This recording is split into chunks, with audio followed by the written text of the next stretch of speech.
Hi Libra, welcome to third eye tarot. ये एक general love reading है for the month of August. एक बड़ा डिस्क्लेमर वीडियो शुरू करने से पहले, ये एक जनरल लव रीडिंग है, सो वही बातों को आप अपने साथ लें जो आपके साथ रेजोनेट करती हैं। जो बातें रेजोनेट ना करती हूँ प्लीज़ उसे आप छोड़ दें। सो हम क्विकली देखेंगे कि इस मंथ आपके और आपके पार्टनर के बीच में कैसी एनर्जीज हैं। पहला कार्ड है 8 of Wands, Knight of Cups and 3 of Swords। Person B की एनर्जी है 6 of Cups, Page of Cups and 9 of Swords।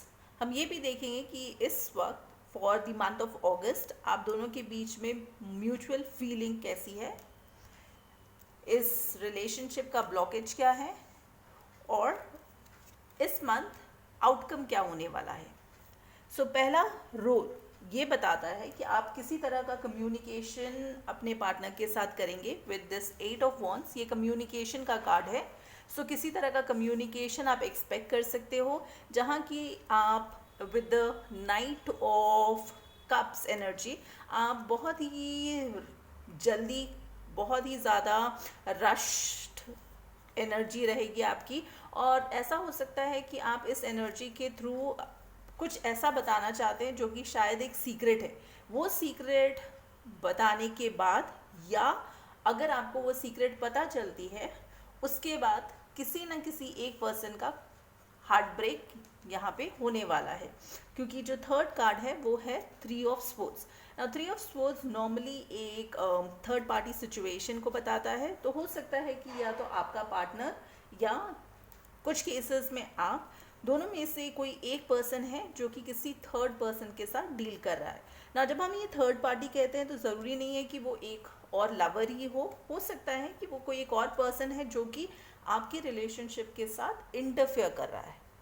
Now हम ये भी देखेंगे कि पर्सन बी का पहला कार्ड है 6 of Cups और उनका सेकंड कार्ड है page of cups. Cups energy emotions जताती है। सो ये पर्सन जब भी अकेले रहते हैं, जब भी ये अपने सोलो एनवायरनमेंट में रहते हैं, तो ये हमेशा पुरानी बातें याद करते हैं। वो मोमेंट्स जो आपने इनके साथ स्पेंड किया है वो हमेशा उनको याद आती है। ये फिर से चाहते हैं कि ये पेज ऑफ कप्स एनर्जी के साथ ये फिर से शुरुआत करे, फिर से आपको एक कप ऑफ लव ऑफर करे और आप लोग फिर से स्टार्ट करो इस रिलेशनशिप को। बट ये सोच के वो कहीं ना कहीं बहुत ज़्यादा एंजाइटी में है कि आप इस बात से कैसे रिएक्ट करेंगे।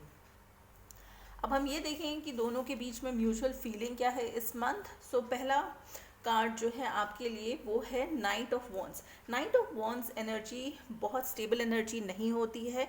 इसका मतलब आप बहुत ज़्यादा रश इन करेंगे, बहुत ही ज़्यादा जल्दी में रहेंगे और आप चाहेंगे, हो सकता है कुछ बात अगर आपको बतानी है वो आप कर सकते हैं, या ये भी बताता है कभी कभी कि आप रश इन इसलिए कर रहे हैं बिकॉज आपको दूसरे पर्सन की फिजिकल ब्यूटी ज़्यादा पसंद है।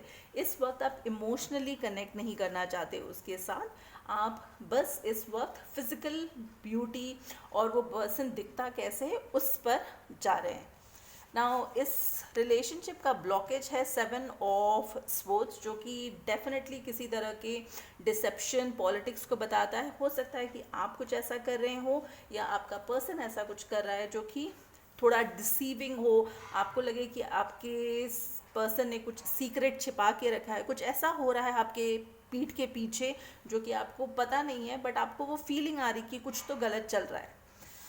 ये मंथ का आउटकम है 4 of Cups, जो कि ये एनर्जी है कि आप अपने आप को विड्रॉ कर लेंगे। आप कोई भी एफर्ट नहीं डालना चाहते इस रिलेशनशिप में, और अगर कोई और भी अपार्ट फ्रॉम योर पर्सन कोई और भी अगर आपके पास आना चाहे तो आप अपने आप को इतना ज़्यादा क्लोज्ड आउट कर लेंगे कि कोई भी आपके पास नहीं आ पाएगा।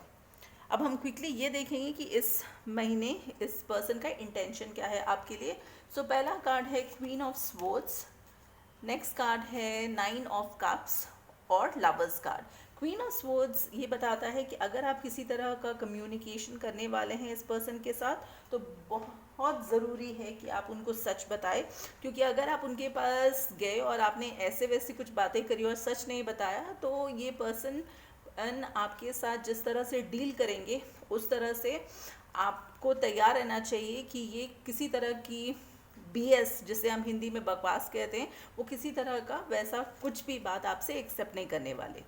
जो दूसरा कार्ड है वो है 9 ऑफ कप्स। ये बताता है कि आप और आपके पर्सन के बीच में इमोशन ज़रूर है, बट दोनों कहीं ना कहीं लेज़ी है इस वक्त।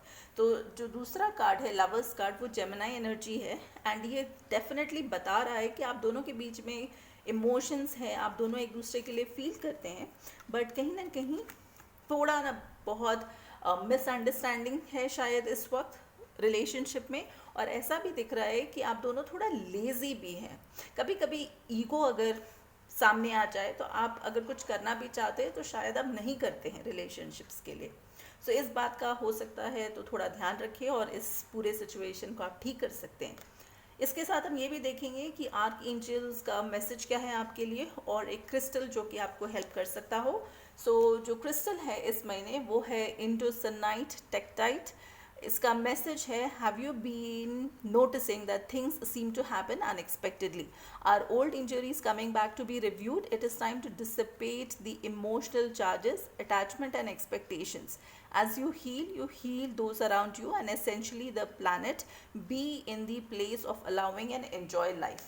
Now इस कार्ड का मतलब ये है कि आपको बहुत ज़रूरी है कि आप अपना ध्यान दें और अपने इमोशनल और मेंटल बैलेंस पे बहुत ज़्यादा फोकस करें। नाउ यहाँ पे एक और मैसेज है फ्रॉम आर्कएंजल सैंडलफॉन, जो कि मैं डिस्क्रिप्शन बॉक्स में आप सभी के लिए डाल दूँगी। अगर आपको ये वीडियो पसंद आ रहा है तो प्लीज़ लाइक शेयर सब्सक्राइब करें, और अगले वीडियो तक प्लीज़ अपना ध्यान दें। Love yourself first.